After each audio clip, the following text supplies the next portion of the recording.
Absolutely, I saw a lot of selfish and undisciplined decisions and plays, and it's not everybody. Gosh, there's so many guys that I'm proud to be coaching and happy for.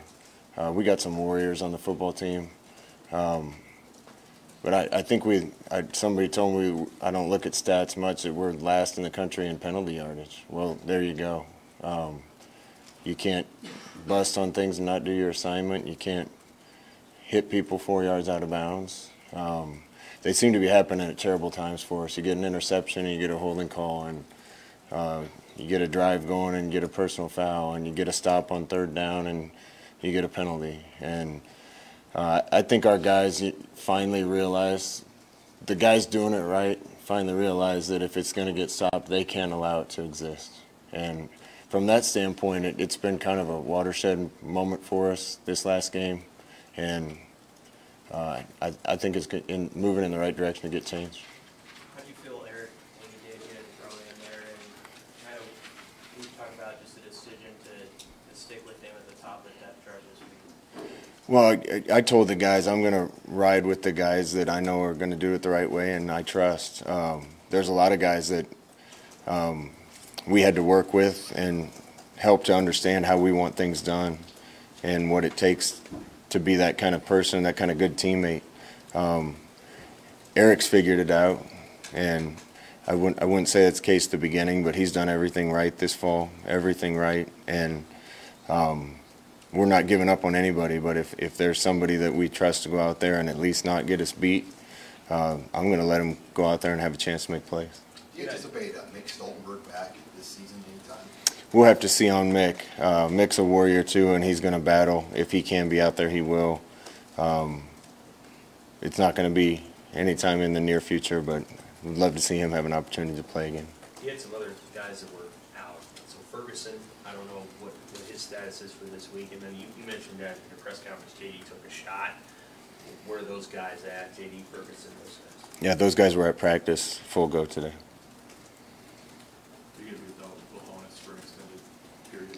Yeah, I think Will's going to have surgery that's going to be season-ending. It's heartbreaking for him. He's one of the guys that cares and works his butt off, and the type of teammate you want on your team. So that's football, and those things happen, but you just hate to see it to happen to anybody that's a good kid on any team at any time. What kind of injury was it for Will? Will had ligament damage to his knee. Just for the 4-game rule, though, would be beneficial that you can still redshirt a guy like Honus this year. Yeah, and that's where that rule's good. You know, there's a chance you might have been able to get a medical anyway down the road, but that certainly cleans it up for us. Speaking of the 4-game, I know this isn't a fun question, but this is the week, presumably, that players might leave. Has anyone indicated that they might do that, or do you feel pretty good about where it's been? No, I haven't got a hint of that. You know, the guys are doing it the right way, and it's the majority of the team. They're playing with their brothers. They're where they want to be, and they're intent on getting this thing right. And I see it out of them and really appreciate what they're doing. And, you know, people can read into a lot of stuff. These guys are fighting, and we're going to keep fighting. But that's encouraging, right? That, like, you don't have a hint, and that people are, it hasn't been the start you wanted, or probably what they wanted, but simultaneously everybody's still in the boat. Oh, yeah. You know, everybody's in the boat, everybody's working. This thing's going to get right. It's just not happening as quick as they want it to, certainly not as quick as I want it to, but they know we're doing the right things to move in that direction. I know it, and you know, sometimes when you're building a new house, you can't build it on a bad foundation, or you won't have a house very long. And we had some rot and some termites, and we still do, and we got to get all that cleaned out. You can't build a structure on a foundation that's not solid, and you'd like to get that foundation built quickly, and we're working on getting it built as quickly as we can, but there's still work to be done there. And we're certainly not going to be ready to finish the house and put a penthouse in until that's all done. Scott, last night on your TV show, you said, I think I've got the team's full attention now.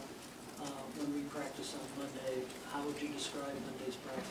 Yeah, I talked to him. You know, when we do our warm-up drills, we make every skill guy carry the ball.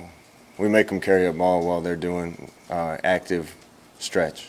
And we try to strip it out as coaches every day. There was one day earlier this fall we got 17 balls out. So they were working on it, but I don't know how diligently they were working on it until turnovers cost them 2 games. And then all of a sudden they realized that maybe this is important. Didn't matter what we told them because we tried. Sometimes you got to get hit in the face to understand something. Same thing I told them defensively, we do turnover drills every day at the beginning of practice. One of them's tip drill, where somebody tips the ball, you go up in full speed, high point it, make sure you're the first man to the ball. It's been okay, but it hadn't been guys practicing diligently with the intent of if this error comes up, I'm going to make this play. Sure enough, the play shows up in the game. It happens, the ball's up in the air. If we go get it, it's probably 14-7 us. We don't get it, it's 14-7 them. I think finally they realize we better be not just doing this, but doing this with the intent of being great at it. And it hasn't mattered how much I've tried to tell them or how much the coaches have tried to tell them. It's just like having, you guys probably, a lot of you have teenagers and kids. Sometimes you can tell them all you want until they experience it, it doesn't get changed. I can see a change now. I saw some guys practicing hard today that I haven't ever seen practice with that kind of energy. And sometimes you got to go through those moments, but I'm hoping that this beginning of this season is a turning point for this football team. I know availability will affect it a little bit, but can you have a real feature back in this system, or what do you see as Divine's potential work? Sure, I don't think it's ideal to be rolling guys in and out all the time because nobody can get a rhythm. Divine played all game because he practiced the best.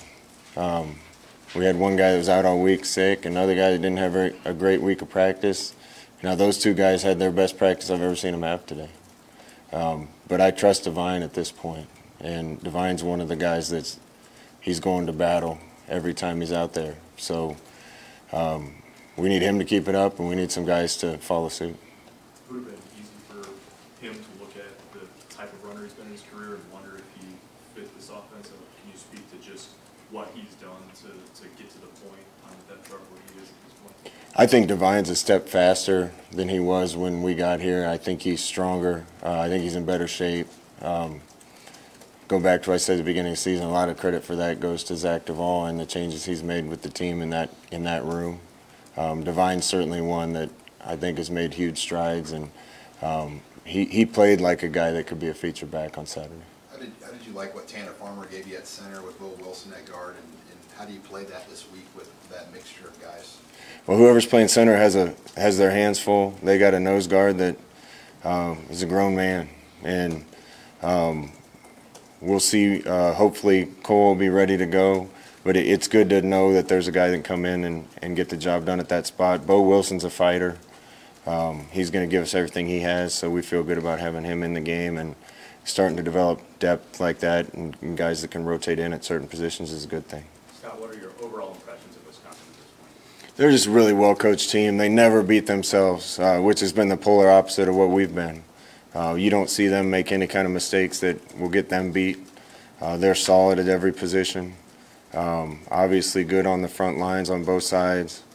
Defensively got two really good inside backers that make plays everywhere. These games can be frustrating sometimes for teams like ours because if you can't stop them, you can go 8 minutes of clock time and 30 minutes of real time without your offense being on the field. And that's a big challenge for the defense to try to get us the ball back. When I'm watching tape of teams playing them, usually you watch an opponent play a team you're getting ready for, and there's 90, 85, 90, 95 plays. Most teams are getting 55 or 60 against Wisconsin because of how good a job they do managing the clock. So I think Paul's a good coach, good man, and he's got his program where he wants it, and we're ready to go up and give him a battle. They say, a lot of people say that Wisconsin is what Nebraska used to be. The tradition they built there with Barry, what have you seen from watching from the outside? Yeah, I don't know if they're what Nebraska used to be. I don't want to get into that. I know they're a good program.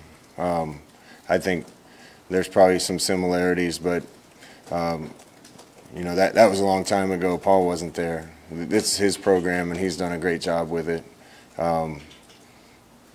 You know, they're at the top of our half of this league right now, and so that's the team that we need to catch, and we will. Given the variety of ways you guys use JD, how important is that position just overall, not only for this program, but in college football and in spread offenses in general, having a hybrid guy, and how important is it for you guys to develop somebody behind him so he doesn't have to take all the shots? Yeah, it's really important for us to continue to develop guys that can be weapons for us. When this offense, our offense works the best is when we have 5 skill guys on the field anytime that can make a big play. Until we get there, we're going to have to move guys, Stan and JD and guys around and try to get them in the spot where we can use them. But you can only ride that horse so long. Those guys get tired too. We need to continue to develop that position. It was a good start today. Talked about a couple guys practicing better than I've ever seen them today. A couple of those guys were receivers. But I told them after practice, what took you so long to practice like that? Because that's what it takes. And I think some of them are finally getting it. So hopefully we're taking more steps in the right direction. I've said all along, if we're getting better day by day, inevitably you're going to end up where you want. And we got better today. Which receivers were those? I don't want to get into it, talking about individuals too much, but I saw some guys that were practicing in a way that I know is good enough to win us football games. The perimeter blocking looked like it improved for those guys too. How pleased were you maybe that improvement you saw last week with the guys on the edge? Yeah, listen, you want to see a mark of a good team, find a team where wide receivers block well, because then 4-yard gains turn into 8 and 8-yard gains turn into 40. If you can throw bubble screens and things to perimeter and make people chase it, you're wearing a team down. Marks of good teams are great special teams play and perimeter blocking. We're not there yet, but we took a step in the right direction Saturday. I guess this is another individual question, but kind of an interesting story. Cade Warner, just what have you seen from him since you got here that he kind of worked his way to where he had? Cade's a good teammate. He plays as hard as he can, and he's where he's supposed to be. And some of the changes that you guys are seeing now kind of started last week, and we're going to play the guys we can rely on. Maybe even if they're not as talented as somebody else, if they're a guy we can trust to do the right thing, those guys belong on the field. And the leaders of the team are ready for that now too, because they see that what's gotten them beat 3 times is bad decisions, being in the wrong spot, bad assignments, penalties. I think the team's fed up with it. As you watch, do you see the weight of just not having a win having an effect on your team? How does that look on Saturdays? Yeah, you know, I think this thing could have looked totally different this year if we'd have caught some breaks and got a couple early. And I remember saying back then, this team is better, and this team is better than it has been. We're better than we were against Michigan. We're better than we were in spring. I feel like we're light years from where we were in January. But in order to really believe it and start to take the field in a way that you expect to win, you got to experience some success. And it hurts for me, particularly the seniors, that to date they haven't gotten to experience that. When it does come, I'm going to be really happy for them. Early success, how important is it going to be to keep Wisconsin from getting a big run early on up there? Yeah, a big run anytime. We got to do a good job on defense. These guys are going to grind it out. This is a tough guy game when you play a team like this. We certainly didn't start out very well in Ann Arbor with a big run early. A lot of times guys aren't in the right spot. Sometimes guys are there and not quite there quick enough or with enough bad intentions to get a play made. We're going to do everything we can to get their mind right so we can get some stops. And if you can keep this team from controlling the clock and grinding out long drives, you have a chance. Time for a couple more. Scott, you mentioned the inside linebackers for Wisconsin. Are they as good a group of linebackers as you guys will see this year? Yeah, I think so. Michigan's were awfully good. The Bush kid was everywhere. We had a few screens set up that should have worked, and he just beat us to the spot, and we didn't block him very well. But again, the best attribute of this team we're playing is they never beat themselves. They're where they're supposed to be. They're sound, and on top of that, they got some good players. So we got our work cut out for us, but I like where we started this week. Is there any connective tissue on the third down conversions offensively? Anything that you've seen, like, we can do this one thing better and it'll help everything else? Well, you know, I need to do a better job, and the coaching staff needs to do a better job of scheming those downs, particularly the short yardage ones. You know, I watched a team today at practice that in my mind finally did things well enough, crisp enough, with enough energy and attention to detail to make them work in games. You want to know when that detail really matters, even more than the rest of the game, is in the red zone and on third down or fourth down. That's when you're going to get zero blitz. That's when you get a lot of guys in the box, and it's a fine line between, no matter what you run, between making it work and not making it work. And I saw guys practicing with the type of attention to the execution today to actually give us a chance to make those work, and we'll continue to try to put them in the best plays we can on those plays. Coach, when you meet a player, you obviously watch how they respond.